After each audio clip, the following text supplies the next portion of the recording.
جب باطل طاقتیں حق پر غالب آنے آتی ہے تو حق کس طرح منہ توڑ جواب دیتا ہے وہ ہم کو سمجھ نہیں آ رہا ہے، اس لیے کہ یہاں پر باطل طاقتیں جب ہمارے اوپر آ رہی ہیں تو ہم سمجھ نہیں پا رہے ہیں کہ ہم اسے ڈٹ کر کیسا مقابلہ کرنا چاہیے، کیونکہ ہم نے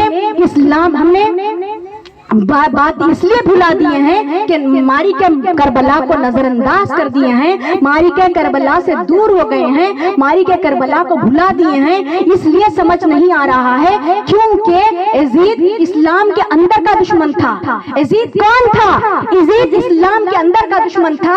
آج اسلام کے اندر کی طاقتیں، آج اسلام کے اندر کی طاقتیں یزید کا نام لینے والی خارجیوں، بلبائیوں، سبائیوں کا زور پر ہے، شور مچا رہے ہیں، اپنی پھر سے ابھر رہے ہیں، پھر سے اپنی طاقت دکھا رہے ہیں، یزید کو جنت میں ڈالنا چاہتے ہیں۔ تو حق آج بھی ہے، اگر ہم حق کا دامن پکڑ کر آواز نہیں اٹھائیں گے، حق کا ساتھ نہیں دیں گے، حق کو لے کر نہیں ٹھہریں گے تو پھر اللہ ہم کو سورہ توبہ میں خبردار کر رہا ہے، الا تنفروا يعذبكم عذابا الیما ويستبدل قوما غیرکم ولا تضروا شیئا واللہ علی کل شیء قدیر۔ اللہ اکبر، اللہ کہہ رہا ہے، یہ آیت پڑھتے وقت مجھے اتنے آنکھ پہ کاٹے آتے ہیں کہ یہ آیت ایسی ہے کہ اللہ کہہ رہا ہے اگر تم راہ الہی میں حق کو غالب کرنے کے لیے نہ اٹھو گے تو اللہ تمہیں دردناک عذاب دے گا، تمہارے بدلے دوسری قوم لائے گا اور تم اس کا کچھ نہ بگاڑ سکو گے،